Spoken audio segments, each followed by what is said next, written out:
Hello everyone, my name is Faizan and welcome to my YouTube channel. In this video, I am going to talk about the books I have read in May month. So all the books are here. So I read some good books in month. There were some fiction, some are non-fiction, some are good, some are bad. Okay. So I'm going to pick one book and then I'm going to talk about it. And I'm not going to talk a lot about each book because then the video tends to be longer, which I seems is not a good idea. So the review or the opinion will be shorter. The first book is this one, Jen in the Art of Writing. This is the book around writing, and there was another book I read around writing was On Writing by Stephen King, and there was another book. I have read several books around writing, and all the books end up giving one advice, and that is write more, edit more. There is, I guess, that is the only way you can become a better writer. You have to write. I mean, only not writer, but if you want to be better in any kind of craft, the only way is to do it every day, and that's why every writer suggests that. And okay, this one is written by Ray Bradbury, and he is famous for Fahrenheit 451. It was a book where people or the society used to burn books, and that concept has been replicated in various books now. So it was a very good book at the time, Fahrenheit 451. So the writer wrote this book about writing, and it is not about writing. It is more about how writing is actually very, very smooth and very, what to say, zenish work. But it is actually not. Even in the even in the cover, you can see that the typewriter is on fire, which could mean that what the writer is writing is fire, or the writing is so difficult that it is equivalent to fire, or another reason maybe that the designer or marketer wanted to represent fire because to they wanted to create a connection between Fahrenheit 451 and this book somehow. But let's not get into the marketing and cover side of things of the book. About the writing advices, there were some good writing advice. There were some strategies and some kind of tips and tricks to create plot and do things. But I don't find it very important in terms of a writing book. Okay, it is better than On Writing by Stephen King, but it is not that good. Maybe because I don't know why. Maybe because the time has been changed a lot now. People are more online. The type of writing has been shifted from, even in the novels you don't see that type of writing that were present in 19th century, or even if you compare the books from a decade, you will find there is a big difference. So the writing advice given by the people of that time might not be a very good idea to follow it now. because the consumption habits of readers haven't changed.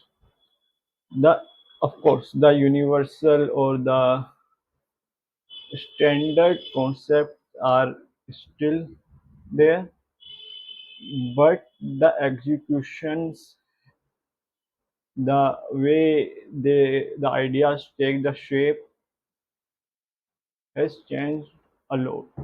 But then writing is very subjective. See, I'm talking a lot about writing because I am kind of a content writing and editing business. I myself is a content marketer at some IT company. That's why writing book has always been a part of my reading habit. But again, there is no books. The blogs are much better when it comes to your writing advice because they properly educate you, show you how things work. But books are equally important. That's why I will not say that you don't have to read this book. Read this book. Read on writing. Read any writing book you can get your hands on, because every book has something to teach you. But what I'm saying is, you don't have to follow anything. You don't have to say that wow, this book has given me so many good ideas, because if the book is not giving you any good ideas, because I have seen people saying that On Writing by Stephen King is such a good book, when it is actually not. It is a autobiography, first of all. It is not even a writing book. But let's not stray from the topic, and that's it. That is my review of the book. You should read it, and that's it.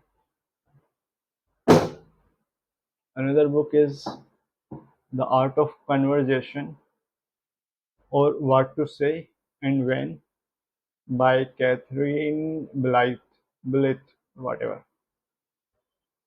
So, The Art of Conversation is a very boring book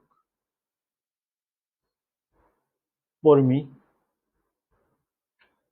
and it baffles me that how a writer who talks a lot about talking has such boring way of talking. It every chapter seems like a essay of a school student. It starts with some statistics or research paper or some kind of quote from some person, and from there it takes a shape. It gives a hypothesis, then it gives an anti-hypothesis, then there is a conclusion, then there is advice. It's There is no creativity in writing this book. And the problem is the writer is talking about being creative and have a fun type of conversation with other people. Maybe it is not for Indians, because as a person who is born in India, I rarely get a chance to be not around people. There are there are always people around me, and they are always talking.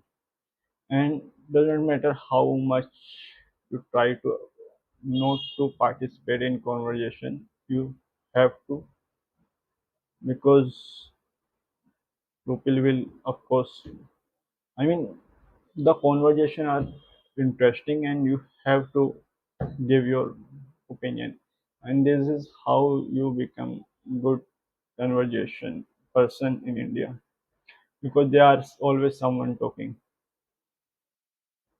So I guess the book is for people who are in countries where there are very less population and they don't talk much to their neighbors and people and family and friends. So this is for them, art of conversation. So yeah, if you have even, like, if you have some kind of friends or family and you have talked to them, then the book does not offer any new thing.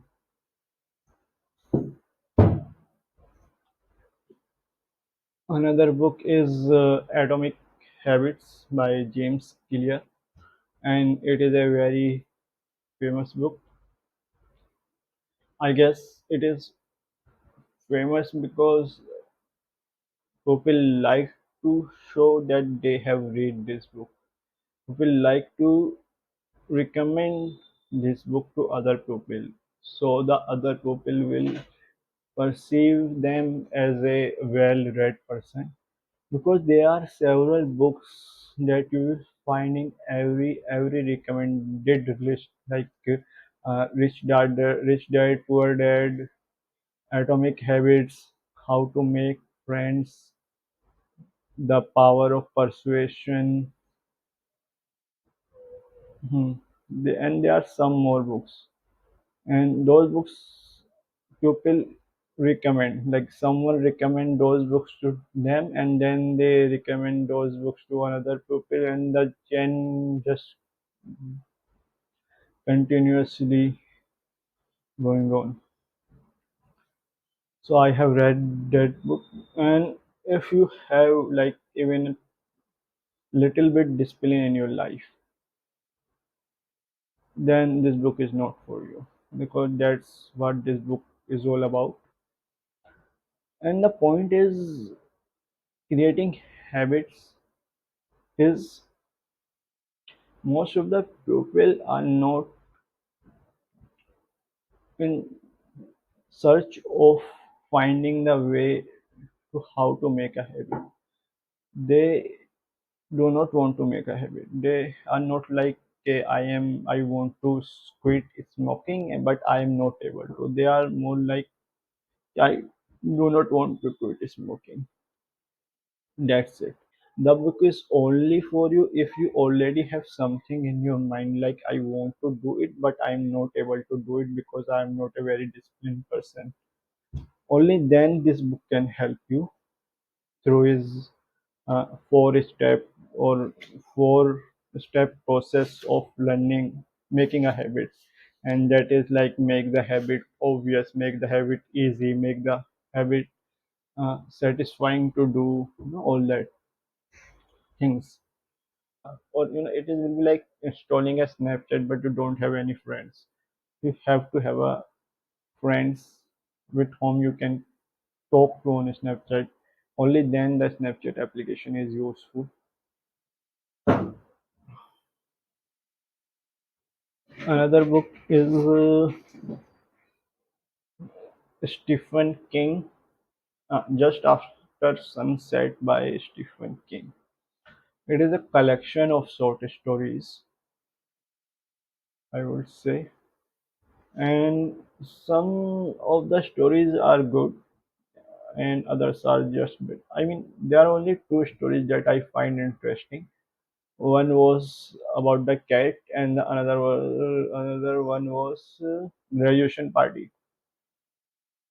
The graduation party was around two friends or one girl, I guess, and they were getting graduated that evening, and they were planning what will they do in their future, what college will they go, what will happen to their life and their relationships and their parents and all that, and then the atomic bomb happened and everything is over. So that story is very close to the concept of having a very high bet near to a low bet will diminish the size of low bet more. So if you have two cups of tea, one is 10 ml, second is 6 ml. The 6 ml size will look smaller to you. But if you have 6 ml and 4 ml, then the 6 ml will look a medium to you. But that is another part of marketing that I'm not going to go into. But I want to give you the example of the similar thing that happened in Life of Pi book. So in Life of Pi, when the boat was crashed and they were all on the lifeboat, the boy, there was a monkey, there was a fox, and there was a bird, some kind of bird there, and they all were just sitting there on the corner of a boat, afraid. And the boy was like, why were not they attacking each other? Why were they being such friendly? And why were they are not like attacking him? Later, the boy find out that there is also a Bengal tiger on the boat, and then he realized that the reason they all are not attacking each other because they know that they all are food on the boat. They all are prey, not the predator. They all are going to be get eaten by Bengal tiger. Does not matter who eat who first. So, in presence of a large threat, the smaller problems and situations seems to be vanish. And I guess that is what Stephen Hawking or that story wish to portray. That when there is a bomb, when there is a world-ending event, all your tiny problems like college, food, education, or status, and everything just get evaporated. And what remains is are the bare instinctual habits like to look for the food or shelter. But the story does not go to that level. It ends when the bomb happens, and the rest of the thing is just you can imagine. And there is another story is about cat, and I like that one too. It is around cat that whenever someone try to kill that cat, the cat kill that person. So it may be a fantasy, mythology, or I guess horror. So it's a combination of several story elements, and it is really enjoyable. To say there are only two stories that I like, so I would not recommend this book to anyone. You can read those stories online or somewhere else because other stories are not that interesting. At least I don't find them interesting. You maybe. So I would suggest you can check the index page of the book and check the title of the stories and can take a look of them online to make up your mind.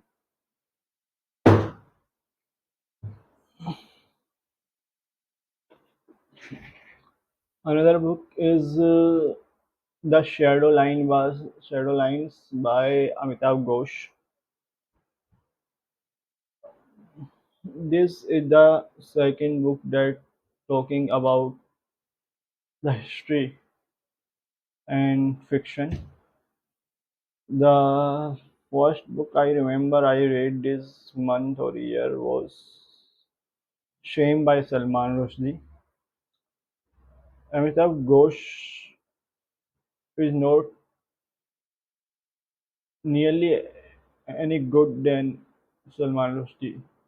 And that is the problem with reading these books.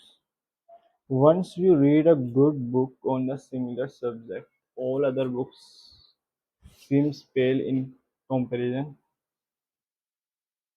Salman Rushdie creates such a vast story of interesting characters, story arcs, redemption, and everything. There are love, there are revenge, there are mistakes, fantasy, and everything. It is really a delightful story. While Shadowlines is very poor in terms of plotting, there is an ending, and on that ending, Amitav Ghosh has created the entire story. And there are no story actually. There are small stories of several characters at different point of their life, and they are always in different countries doing different things, and all those small stories are there, and they all, I wish if they were all branch into the central arc, it would have been a very could have been a improvisation, but that does not. The main arc is completely different from all those smaller arcs.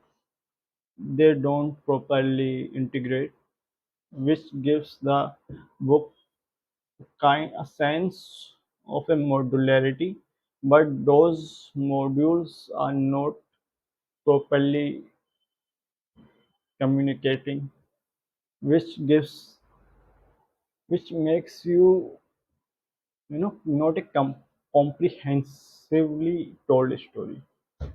It is just random story there, random conversation there, and then that happen, okay, and then the protagonist will start searching his memories, and the even the protagonist does not know what happened there. He was not present at the point, and in the end there is some kind of riot. So all in all, it was okay book in terms of writing. Amitabh Ghosh know how to create things, but the lack of plotting is what ruins the book. Writing is actually good. I enjoyed the passages and sentences and dialogues and all that, but overall it is not good.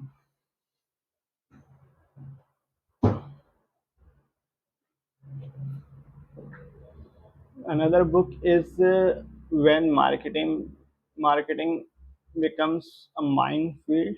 What will you do? By HBR. HBR means Harvard Business Reviews. It is a blog or website, you can say. So what they did is they send hypothetical marketing situation to several marketers, and on the same hmm, and they recorded their responses, that how they will react to that situation. So there are seven or eight case studies like that. So it is amazing for me. And if there is any marketing person watching this video, you to recommend I would like you to read this book, because it really show you that how different people think or treat the same situation in different manner, and what could be different ways to tackle a situation in marketing. What And there is no always one right answer. You can go around the same situation from different ways, and all of them will look good, but all but the result tells which one was the better. But you only have one shot, so you have to analyze every aspect of the situation, and you have to make the best solution possible, and still you may fail.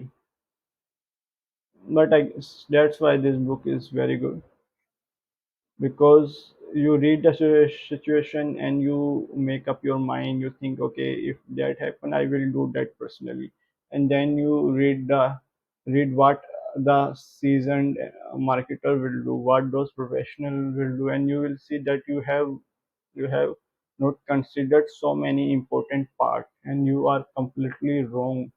And those professionals have really put a very good argument about their decisions, and you have not done that too. So yeah, it is a very good book. And the next one is Managing Your Mouth by Robert L. Genuva. Managing your mouth is about why should you not talk a lot.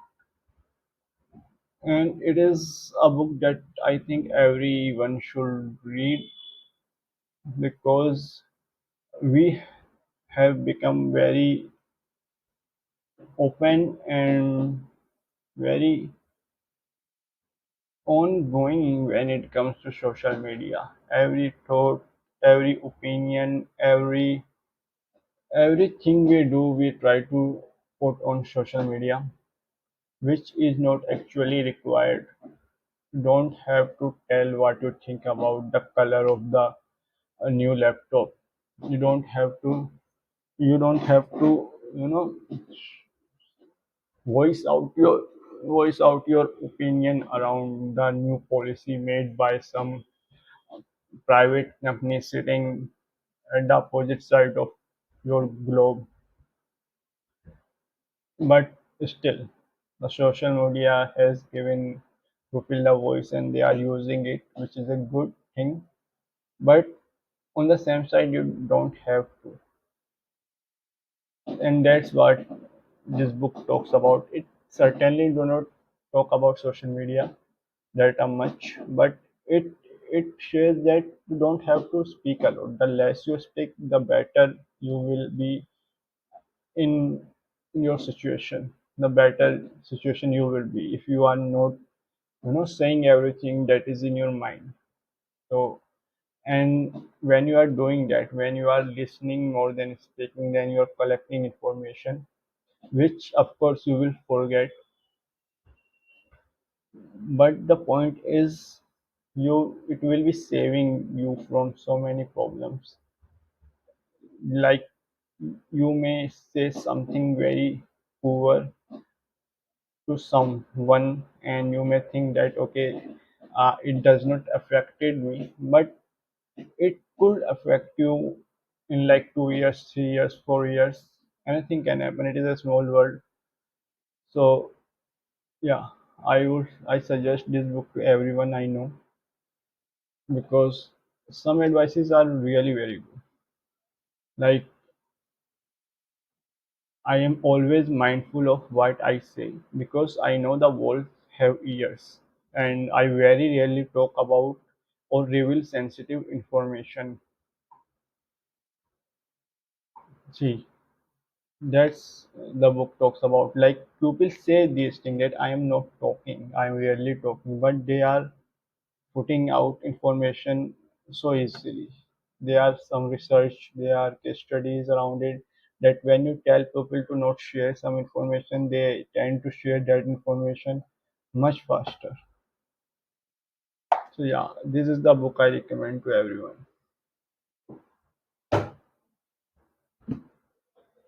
Okay, the next one is The Godfather by Mario Puzo. So I have seen the movie like 5 years back and I did not enjoy it because I seen it at a night out,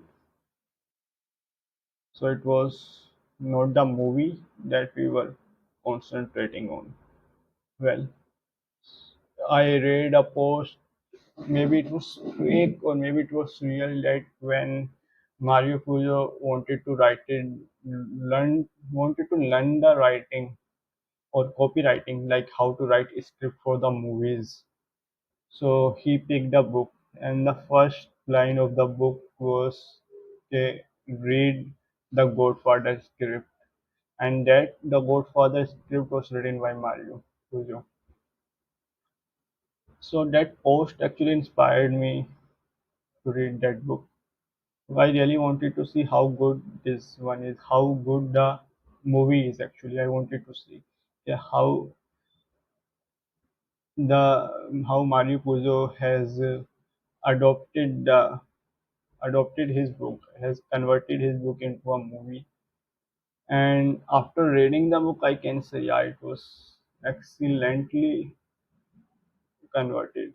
So there are several scenes that has been taken line by line, and they are like make better impact that way. Some authors we see change their books and their characters and arcs and plot a lot when turning it into a movie or script. But Mario Puyo is not one of them. The story, I guess everyone know. Everyone has seen these movies. So if you have seen the movie, you know what the story of book is because Godfather has done a very good job, and that's it. It's a. I don't have to talk a lot about it. It's a five-star book. I have read it. It's amazing.